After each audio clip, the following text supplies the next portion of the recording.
Euh,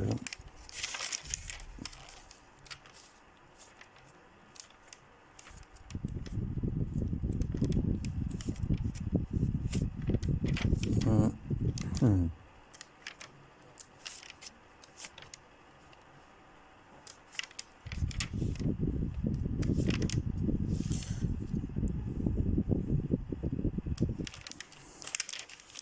Et je peux dire que la souffrance des peuples arabes continuera en tant qu'ils ne veulent pas descendre dans le riz pour demander leurs droits légitimes. Oui, leurs droits légitimes. Oui, le peuple qui ne lutte pas pour ses droits, il mérite ce qui se passe avec lui.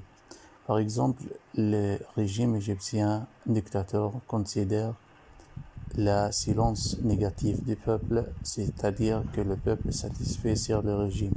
Mais la vérité est le contraire. Pour moi, la silence du peuple donne le régime la légitimité sur laquelle il bâtissait leur empire. Mais si le peuple s'est réveillé et descendait aux champs publics, la Révolution française, personne ne la prévoyait. Le peuple français était dominé par un système royal dur.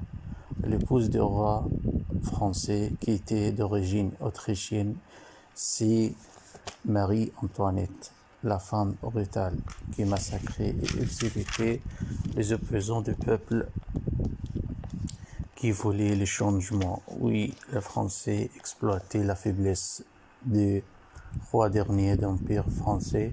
Le système royal a été terminé par une révolution populaire.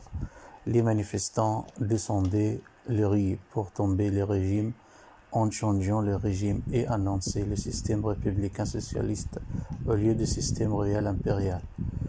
Le peuple égyptien aussi sortait aujourd'hui, au janvier 2011, pour demander la vie et le pain et la justice sociale. Le peuple qui refusait la loi d'urgence, la loi à cause de laquelle beaucoup d'Égyptiens sortaient la prison sans raison et sans des accuses déterminées. Le peuple égyptien protestait au riz principal pour changer le régime corrupt et la révolution succédait. Le régime de Moubarak partait et la révolution les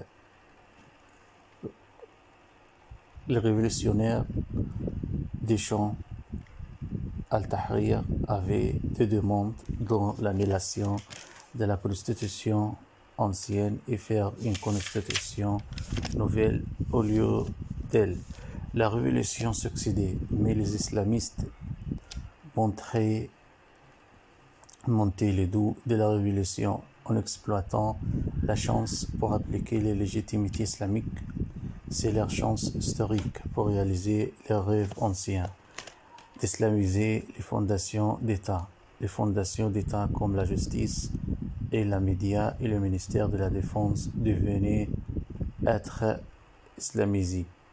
La chose que l'armée égyptienne refusait. Les frères musulmans ne formaient pas un danger sur l'État égyptien. Au contraire de ce que les médias répétaient, qu'ils voulaient démolir les pyramides et les monuments pharaoniques et coptes et romains. C'est la rumeur que les médias répétaient afin que le peuple déteste les frères musulmans. Ils succédaient à faire ça. Le peuple ne confie plus aux frères musulmans en les considérant comme des terroristes méritent la mort. Le changement est nécessaire, mais le ministère de la Défense avait une autre opinion. Le ministre dictateur disait que les frères musulmans formaient un danger sur la sécurité nationale d'Égypte C'est pourquoi il faut réfugier à faire un coup d'État sur eux. J'étais trompé à la fondation militaire. J'ai monté j'ai croyé les mensonges diffusés sur les chaînes de la TV qui satanisaient les frères musulmans, comme s'ils sont des monstres qui viennent pour détruire le général El-Sisi, qui répétait des mensonges que les frères musulmans utilisaient la démocratie comme un escalier sur lequel ils escaladaient pour atteindre à leur but. Pour moi, je peux dire que ma souffrance débutait avec ce coup d'État qui, en arrivant le certificat de la mort de la révolution de janvier, éteignit le rêve des gens qui sortaient pour demander la liberté. Les Américains supportent les islamistes dans leur agression sur le peuple israélien.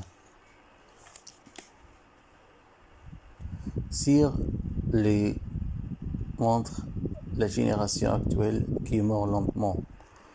La génération actuelle paye le prix de la faiblesse du régime corrupt qui vendait le cas. L'élite qui mettait ses mains aux mains de régimes criminels meurtriers pour gagner et réaliser des intérêts personnels.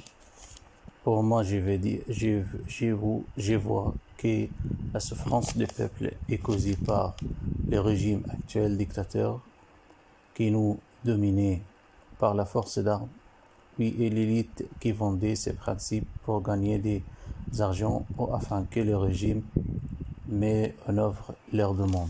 Pour moi, l'élite égyptienne trahissait la révolution. Les jeunes de la révolution qui perdaient leur vie et leurs yeux par les tirs de soldats de la police durant les événements de la révolution. Les jeunes de la révolution qui sacrifiaient pour l'Égypte afin qu'il se libère d'un régime injuste et dictateur. Les jeunes demandaient d'annuler la constitution actuelle car elle n'est pas convenable aux perspectives de la révolution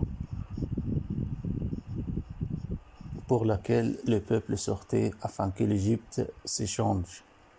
L'Égypte s'échange sérieusement. L'Égypte payait un prix cher pour se libérer des régimes passifs.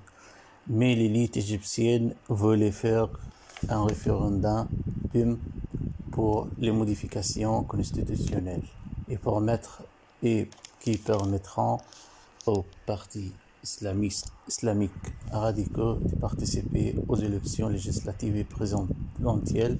Les gens de la révolution rejetaient de participer à ce référendum qui permettra les islamistes la chance historique qu'ils rêvaient, mais l'élite corrupte décidait de vendre la révolution et ses principes pour réaliser des buts personnels. Pour moi, la révolution égyptienne ne réalisait pas ce but à cause de cette élite et anti qui mettait leurs intérêts, les intérêts personnels sur la compte de la révolution. Les jeunes de la révolution ont été trompés à l'élite qui représentait la révolution, accepter ce que les jeunes de la révolution refusaient au passé. Les personnes qui mettaient leurs mains aux mains des conseils militaires pour changer la destination de la révolution et représenter les jeunes de la révolution. Leurs comportements ne sont pas ni nous représenter. Pour moi, je vois que la révolution a été voulue par l'élite islamique.